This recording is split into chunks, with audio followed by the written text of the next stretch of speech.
There was tension in Crimea on Sunday as the minority Muslim Tatar community marked the 70th anniversary of a forced expulsion by the Soviet Union. Despite a ban on public gatherings, thousands turned out to remember the many relatives and friends who died just before the end of World War II. CCTV's Stephanie Fried is in Crimea and has this report.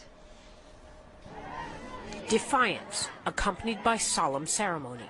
Crimea's Tatars gather to remember and honor a 250,000 community members accused in 1944 by Soviet leaders of sympathizing with Nazi Germany.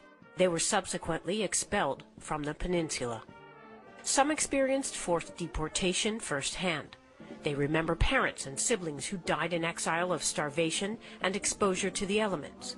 Many, who eventually made their way back to Crimea, are determined to stay. We will never leave Crimea. This is our motherland. Never again. We will die here. Crimea's estimated 250,000 Tatar Muslims are justifiably anxious. A March referendum split Crimea from Ukraine, turning control of the peninsula over to Russia.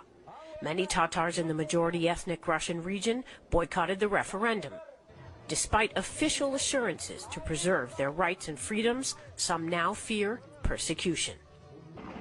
The surprise appearance of Russian helicopters at this memorial service did little to salve those fears. People here are furious because just as they say they're having a peaceful gathering, these helicopters are flying overhead, circling over and over again. They're saying here it's clear provocation as far as they're concerned.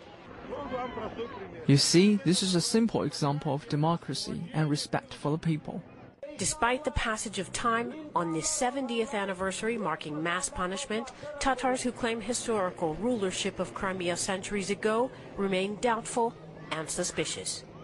Stephanie Fried, CCTV, Bakhchisarai, Crimea.